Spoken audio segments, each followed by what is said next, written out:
Hey there, and welcome back to the Deep Dive. Today we're going deep, really deep, into equality of opportunity. This one is especially for all you philosophy fans out there because, lucky for us, we've got some excerpts from the Stanford Encyclopedia of Philosophy to help us unpack this huge, complex idea. Absolutely. We're going to be looking at equality of opportunity through that philosophical lens, exploring the different ways philosophers think about it, how they debate it, and what it means for how we think about fairness and justice. I love it. Yeah. Okay, so I think we should start with the basics. What's the difference between equality of opportunity and equality of outcome? On the surface, they sound pretty similar. They do sound similar, but the difference is so important. Okay, think about a race. Equality of outcome means everyone finishes at the same time. Like, it doesn't matter how fast anyone runs or how hard they try, everyone just crosses the finish line together. But with the equality of opportunity, everyone has a fair start, so no one is held back unfairly or, given an advantage right from the beginning. So it's less about guaranteeing everyone wins, but more about making sure the race itself is fair. Yes, exactly. That's such a key difference because, if we wanted equality of outcome, things could get really strange. Yeah, I could see that. Like, think about it. Equality of outcome might mean everyone has to get the same salary, and it wouldn't matter what their skills were or even what kind of work they did. That doesn't make a lot of sense, does it? I mean, in the real world, people have different abilities and they make different choices and they contribute to society in different ways. Like, it wouldn't be very fair to treat everyone exactly the same, regardless of all that. Right. And equality of opportunity acknowledges those differences, but it says, hey, let's make sure that no one starts off disadvantaged just because of things they can't control, things like their race, gender, where they grew up, or other things that shouldn't really matter. So it's more about leveling the playing field instead of just trying to make everyone the same. I like that, leveling the playing field. Now, the Stanford Encyclopedia actually talks about two main ways philosophers have thought about equality of opportunity, and they call them the deontic view and the telic view. Okay. Those sound kind of intimidating. What do they mean? Don't worry, they're not as complicated as they sound. Okay, so imagine the deontic view is all about the rules of the game. Like, it's focused on making sure that the rules for distributing opportunities are fair and that they treat everyone the same. So, say we're thinking about job applications.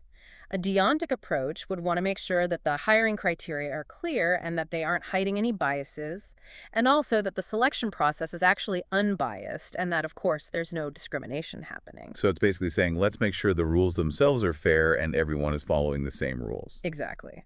Now, the telic view is a little different. It cares more about the big picture, the overall situation. It's asking, do people actually have equal opportunities in real life, even if the rules are fair? Oh, I see. So even if the rules are technically fair, there could be other things that are preventing true equality of opportunity. Yes, exactly. Let's think about those job applications again. A telic perspective would ask, well, can people from disadvantaged backgrounds actually even get the skills and experience they need to apply for those jobs? Do they have good schools and mentors and networks to help them along the way?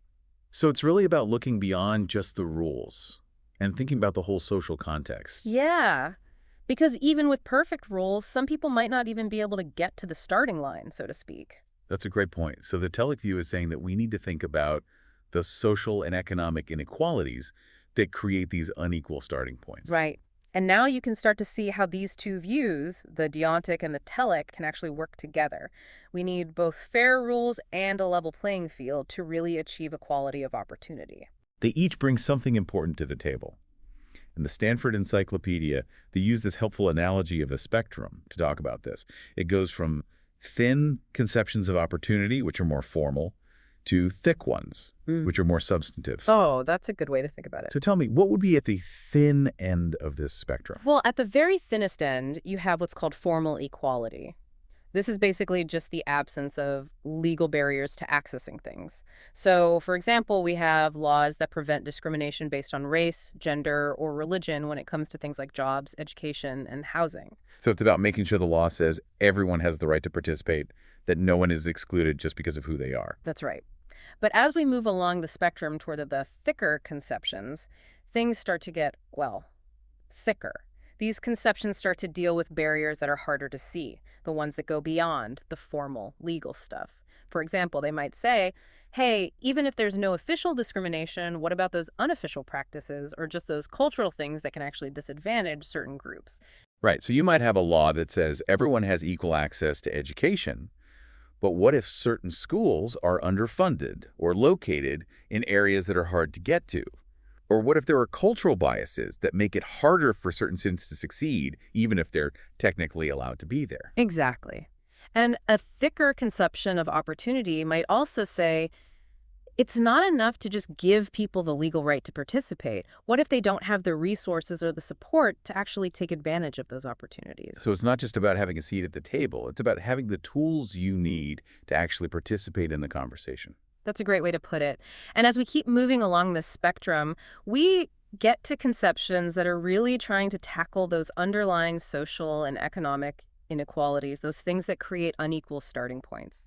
These are often called substantive equality of opportunity, and they focus on things like making sure everyone has good education and healthcare, guaranteeing a living wage, and having social safety nets to help people if they're struggling. It sounds like it's really trying to level the playing field in a much more comprehensive way by taking into account all the different social, economic, and even cultural factors that can affect a person's chances. That's it, exactly. And this leads us to a very influential idea about equality of opportunity, and it's called meritocracy. Oh yes, meritocracy. Yeah. The idea that success should be based on merit, on your talent and effort. It sounds good, but is it really that simple? Well, it's not quite that straightforward. Like, rewarding merit is definitely a good thing, but meritocracy itself raises a lot of questions, a lot of challenges. Like, even the most basic question, how do we define merit? Is it just about, like, natural talent, or is it also about things like hard work, dedication, and even luck? Right, if someone's born with natural abilities, but they Right. don't actually try to develop them, do they really deserve to be rewarded? But then on the other hand, what if someone works incredibly hard, but they're just not naturally gifted in a certain area? Hmm. Will they ever be able to reach the same level of success as someone who is naturally gifted? Exactly. And that brings up the question of how much our social background and how we were raised affect both our talent and our effort. Yeah, because if someone grows up with all these advantages, with good schools and resources and people who support them, are they really competing on a level playing field with someone who didn't have those advantages growing up? You're hitting on a key point. It's like saying everyone can run a marathon, but some people have been training their whole lives with the best coaches and equipment, while others have barely had enough food to eat. You can't really call that a fair race. No, not at all. So one of the big critiques of meritocracy is that it might actually keep existing inequalities going Hmm. because it doesn't consider all the things that shape a person's chances right from the start. It creates this illusion that everything is fair, but in reality, things are already stacked in favor of certain people. That's a great way to put it. It's like those literacy tests they used to use to prevent certain groups from voting. On the surface, it sounded fair, like an objective measure of someone's ability to vote, but really, it was all about keeping people who didn't have access to good education from voting. That's a perfect example. It shows how even something that seems neutral can actually be really biased. Exactly. And there's another tricky thing about meritocracy. It's called reaction qualifications. Reaction qualifications. I'm not sure I've heard of that before. It's a weird term, I know, but it basically means that sometimes someone's qualifications for a job or an opportunity are based on how other people react to them, not on their actual abilities. Okay. I think I need an example to understand this one. Okay, imagine a restaurant owner who needs to hire some new waiters. In a perfect meritocracy, the owner would just pick the best people based on their skills, their experience, and how good they are at customer service. But what if this restaurant is in a town where, well, people have some prejudices, maybe about race? Oh, I see where you're going with this. The owner might feel like they have to hire waiters of a certain race just because they think that's what their customers want, even if it has nothing to do with how good those waiters actually are at their jobs. Yes, exactly. So in this case, the waiter's race becomes what's called a reaction qualification. It's not about how good they are as a waiter, it's just about how other people see them. That's a really good example. It shows how biases in society can creep into even those decisions that are supposed to be based on merit, on people's abilities and hard work. That's the problem. So now we have to ask, how can we create systems that are truly meritocratic?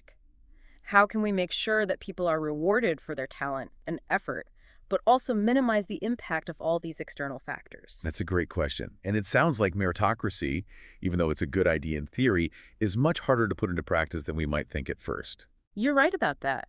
And that's why philosophers have come up with other ideas about equality of opportunity that try to move beyond the problems of meritocracy. One of these is substantive equality of opportunity, which, as we talked about earlier, is all about addressing those deeper inequalities, the ones that create unequal starting points in the first place. So instead of just focusing on making the rules of the game fair, substantive equality of opportunity is saying, hey, let's level the playing field before the game even starts. Exactly. It's about recognizing that true equality of opportunity means more than just having fair procedures. It means creating a situation where everyone has a genuinely equal chance to succeed. Okay, I'm starting to get the big picture here, but I am curious, how do we actually put these ideas into action? How do we go from these philosophical theories to real policies and changes that can make the world more just and fair? That is the million-dollar question. And honestly, it's something we'll be talking about a lot more throughout this entire deep dive. But I think one thing is clear. To achieve equality of opportunity, we need to do a lot of things. We need to think about the formal rules, but also about the social and economic conditions that affect people's lives. It sounds like we have to think about equality on all these different levels, from each person to society as a whole, and even globally. Yes, we need to think about the rules of the game and also the playing field itself, and even the whole context in which that game is being played. That's a great way to put it. I'm already starting to see just how much there is to consider when we talk about equality of opportunity. It's not just a simple idea, it's something that goes really deep and makes us think about what kind of world we want to live in. I totally agree. And that's what makes this whole conversation so interesting and so important. It's not just theory, it's about real life. I'm excited to keep exploring this topic. Me too. There's so much more to discuss, and I think our listeners are in for a real treat. Welcome back to the deep dive. We've been going pretty deep into equality of opportunity, and it's already making us think really hard. Yeah, for sure. And I think our listeners are starting to see how complicated this idea really is. Like, it seems simple on the surface, but there's so much more to it than you might think. Before we took a break, we were starting to talk about substantive equality of opportunity, the idea that you can't just remove some obvious barriers and call it a day. You have to address the deeper inequalities that make things unfair from the beginning. Exactly. Substantive equality of opportunity says, hey, it's not enough to just give everyone equal chances if they're not starting from an equal place. We have to address those deeper inequalities to make things truly fair. So we can't just say, okay, everyone can apply for this job or this school if some people are already at a disadvantage because of things they can't control. Oh, that's right. And that brings us to the work of John Rawls, a super important political philosopher. Rawls came up with this concept of fair equality of opportunity, often shortened to FEO, which takes substantive equality of opportunity and gives it a more structured framework. So Rawls is taking this idea of a level playing field and giving us some specific ways to think about it. Exactly. Rawls says that FEO has two main parts. First, he says that any position or office should be open to everyone, and that those opportunities should be based on fair equality of opportunity. This means that we have to get rid of any barriers based on things like a person's race, gender, or social class. Those things should not be deciding factors. And second, he says everyone needs to have a fair chance to develop the talents and put in the effort that's needed to compete for those positions and offices in the first place. So Rawls isn't just saying we need to stop discriminating in the selection process. Yeah. He's also saying we need to make sure that everyone has the same opportunity to develop the skills they need to even be considered for those opportunities in the first place. Precisely. We need to address those social and economic inequalities that prevent people from reaching their full potential. And for Rawls, this means making sure everyone has access to good education, healthcare, and other essential things everyone needs. It sounds like Rawls is trying to find a balance between what each person is responsible for, like their own choices and efforts, and what society as a whole is responsible for, like making sure everyone has the chance to make those choices and put in that effort. You got it. Rawls knew that our talents and abilities aren't just about how hard we try. They're also shaped by factors beyond our control. Things like what our families are like, our social class, and even just plain luck play a big role. It's kind of like, we can't deny that some people are just naturally more talented in certain areas than others, but those natural talents often aren't distributed very fairly, are they? Right. And Rawls argued that a fair and just society has a duty to make up for those unfair advantages, to level the playing field so that everyone has a fair chance to succeed based on their own hard work and abilities. This idea of fair equality of opportunity is a lot more complex than I realized. Even if we agree with Rawls' ideas, it's still tough to figure out how to actually define and measure things like talent, effort, and even fairness. Yeah, it's really complicated, and Rawls knew that. His theory doesn't give us easy answers or solutions, but it gives us a way to think about creating a more just society. It's like a set of tools we can use to try to answer these tough questions. And one of the toughest questions I can think of is about families. Even if we build a society where everyone has a fair chance in terms of education, healthcare, and money, families still have a huge impact on their kids, don't they? That's such an important point. And Rawls struggled with this too. Families are like mini societies. They're where we learn about values, rules, and even social hierarchies. A lot of those inequalities we see in the bigger world start in families and get passed down from one generation to the next. Yeah, because if parents have more resources and advantages, they can pass those on to their kids, which gives them a head start. And it's not just about money. It's about connections, knowing the right people, and even just having parents who encourage them and believe in them. Exactly. So this creates a really tough problem for people who want equality of opportunity. Mhm. How much should we, or even can we, try to control what happens inside families? Is it fair to limit the advantages parents can give their children? Or would that be like interfering with their rights as parents? That's like walking a tightrope, isn't it? Yeah. We want to respect families and let Yeah. them make their own decisions, but we also want every child to have a fair chance in life, no matter what kind of family they come from. Exactly. And philosophers like Harry Brighouse and Adam Swift have thought a lot about this whole issue of how families affect equality of opportunity. Oh, interesting. What do they say? Well, they say that we need to look at two different types of advantages that parents give their kids. The first type is the kind of advantage that's really good for the child's development, like love, care, and a stable home. These are good things, Yeah, we definitely don't want to limit those. Every child deserves those kinds of advantages. of course. But then there's a second type of advantage. And this is the kind that's mostly helpful because it gives the child a leg up in competition for things that are limited, like going to the best schools, getting extra tutoring, or knowing influential people. I get it. These are the kinds of advantages that contribute to inequality. They give some kids an unfair advantage over others. Right. And Brighouse and Swift argue that while parents have a right to give their kids the first type of advantage, the kind that's good for their development, they don't necessarily have the same right to give them the second type, the kind that mostly just gives them an unfair edge. Yeah. So it's about trying to figure out the difference between an advantage that benefits the child directly and an advantage that just helps them win in a competition. It sounds like we might need to think about limiting those second kinds of advantages to make things more fair. Exactly. And this doesn't mean we have to get rid of families entirely or stop parents from giving their kids any advantages at all. But it does suggest that we need to think carefully about how to balance family choices with the goal of making sure every child has a fair shot. This is such a complex issue, but I think it's a really important one because families really do play such a huge role in shaping our lives and the opportunities we have. You're absolutely right. And this shows us that the conversation about equality of opportunity goes way beyond just making fair rules or trying to redistribute resources. It's also about the values we teach our children and the ways that institutions like families can either reinforce or challenge those inequalities. Now, we've talked a lot about how social and economic things can create unequal opportunities. But what about just plain luck? Because it seems like even if we had a perfectly fair and equal society, there would still be random things that could affect how our lives turn out. You've hit on a really important point, and this leads us to a more radical idea about equality of opportunity, one that goes beyond social and economic inequality and tries to deal with the idea of luck itself. Ooh, now you're talking. Yeah. I love when philosophy gets really deep and challenging. Tell me about this radical idea. Get ready, because we're going to talk about luck egalitarianism.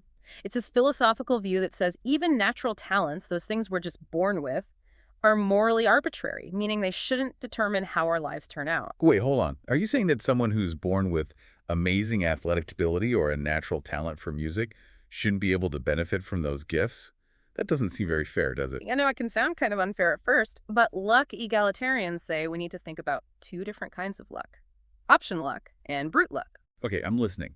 Tell me more about option luck and brute luck.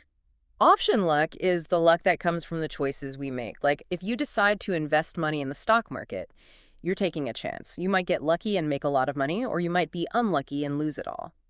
That's option luck because it comes from a choice you made. So with option luck, you're taking responsibility for whatever happens, the good and the bad. Exactly. Now, brute luck is totally different. It's the kind of luck that's completely outside of our control. It's like being born into a rich family or inheriting good genes or just avoiding accidents and illnesses. So it's the kind of luck that shapes our starting point in life, the circumstances we're born into. You got it. And luck egalitarians say it's fair to hold people accountable for their option luck, but not for their brute luck.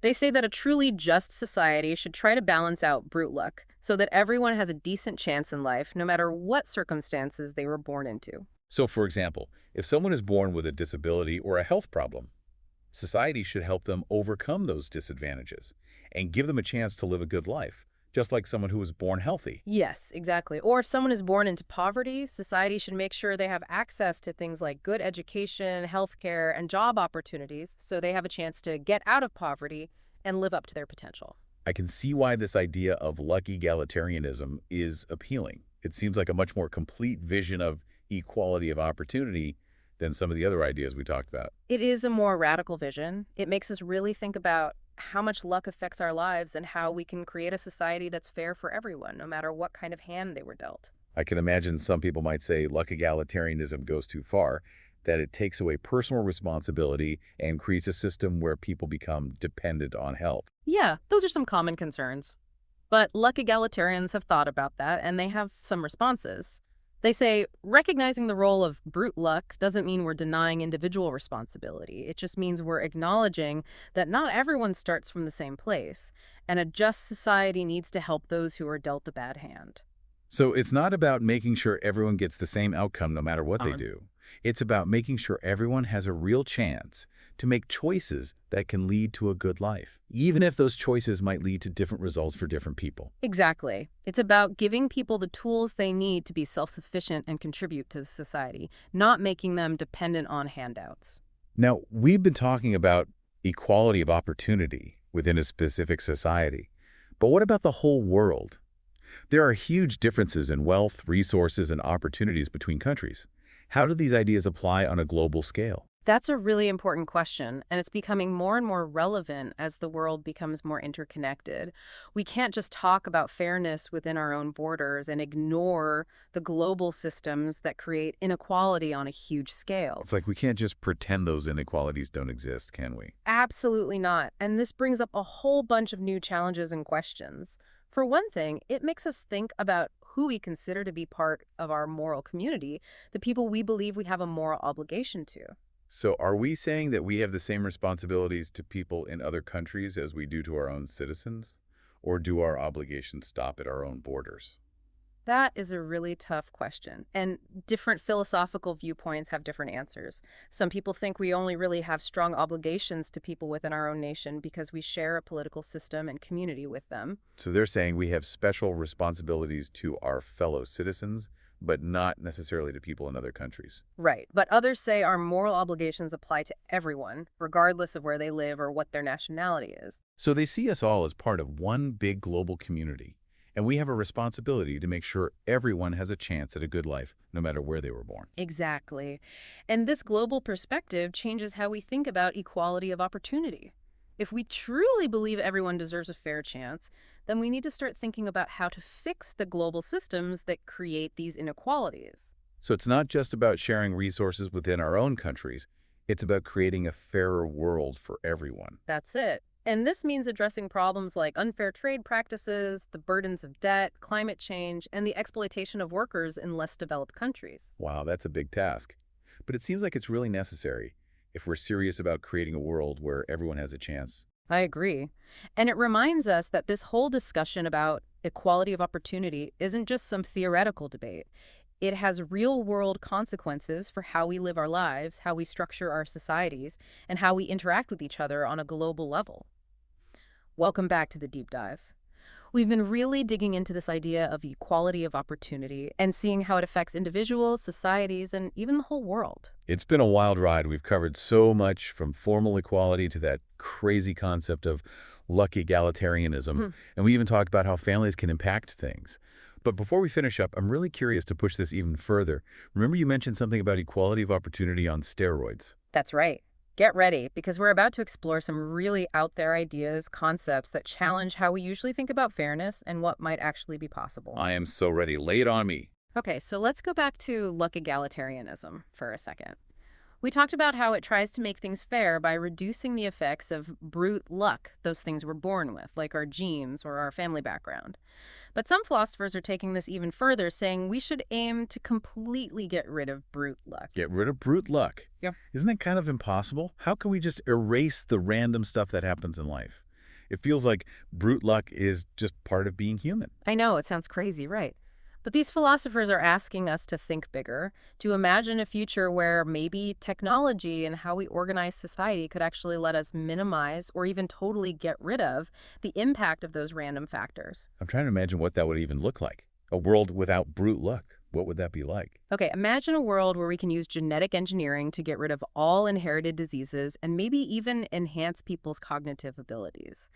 Everyone would be born with pretty much the same physical and mental potential. That sounds a bit like a science fiction movie where everyone is genetically perfect. Wouldn't that get rid of diversity and make everyone kind of the same? And who gets to decide what's perfect anyway? You've got some really good points. The goal isn't to make everyone identical or force some idea of perfection on people. The people who support this idea say it's about making sure everyone has the same starting point, so they can develop their own unique talents and choose their own paths in life. So it's not about erasing differences. It's about making sure that our differences aren't caused by random things we have no control over. Exactly. It's about making sure that who you are isn't just an accident of birth, that you have a real chance to succeed based on your own choices and your own effort. Okay, I see where they're coming from. What other kinds of brute luck could we maybe fix with these really radical ideas? Well, some people think we could use really advanced technology to create virtual reality worlds where everyone has access to the same education no matter where they live. So a kid in a tiny village could get the same quality of education as a kid in a big city. That would be amazing. It's like making education fair for everyone, no matter their physical location. It's taking online learning to a whole new level. Yeah. And some people even talk about using brain-computer interfaces to directly upload knowledge and skills, which would basically get rid of traditional education completely. Wow, that is next level stuff. Yeah. But doesn't that bring up some ethical issues?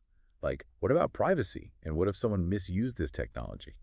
The idea of messing with people's minds is a little scary, to be honest. I agree. You're right to be cautious. These are big ideas, and they come with big ethical questions that we as a society need to discuss now before these technologies become a reality. Absolutely. We can't just jump into these things without thinking about the potential problems. Mhm. But even if we could somehow get rid of brute luck completely, wouldn't some other kinds of inequality pop up? I mean, people make different choices, they value different things, and they respond to opportunities in different ways. Those differences would still lead to different outcomes, right? That's a good point. Even in a world without brute luck, option luck, the luck that comes from our choices would still exist, and that would definitely lead to some level of inequality. But the people who support this idea say that those inequalities would be more acceptable because they'd be based on the choices people made, not on circumstances beyond their control. So it becomes less about equality of opportunity and more about equality of responsibility, making sure everyone is judged on their choices, not on things they can't change. Exactly, and that brings up another big question. What would a fair system for option luck even look like? How do we create a world where everyone has a fair chance to make good choices, knowing that those choices might lead to different results? Wow, that's a really deep question. Mm. It feels like we're going beyond the traditional ideas of equality of opportunity and entering a whole new philosophical territory. We are. But that's what makes philosophy so cool. It lets us explore these crazy ideas, challenge what we think we know, and imagine completely new ways to make the world better. It's like expanding our minds and thinking about all the possibilities, even the ones that seem impossible. Yes. And even if we never actually create a world without brute luck, just thinking about it helps us see the limits of how we think now and imagine other ways to structure our societies. It reminds us that this whole conversation about equality of opportunity isn't over.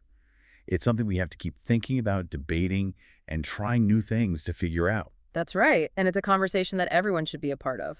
Well, I feel like we've really covered a lot today. We explored the philosophy behind equality of opportunity, talked about some of the biggest challenges and dilemmas, and even imagined some really radical possibilities. It's been a really amazing journey. And to all of you listening, I hope this deep dive has given you a much deeper understanding of equality of opportunity and all its complexities. It's not a simple idea, and there are no easy answers, but it's something that we all need to keep thinking about because it's about fairness, justice, and the kind of world we want to live in. So true. In the end, it's up to each of us to decide what kind of world we want to create. What values are most important to us? What principles will we stand up for? What actions will we take? Those are the questions I hope you keep asking yourselves long after this deep dive is over. And remember, even small actions can help build a more just and fair world. So keep thinking, keep challenging your own ideas, and keep working for a better future. Until next time, keep diving deep.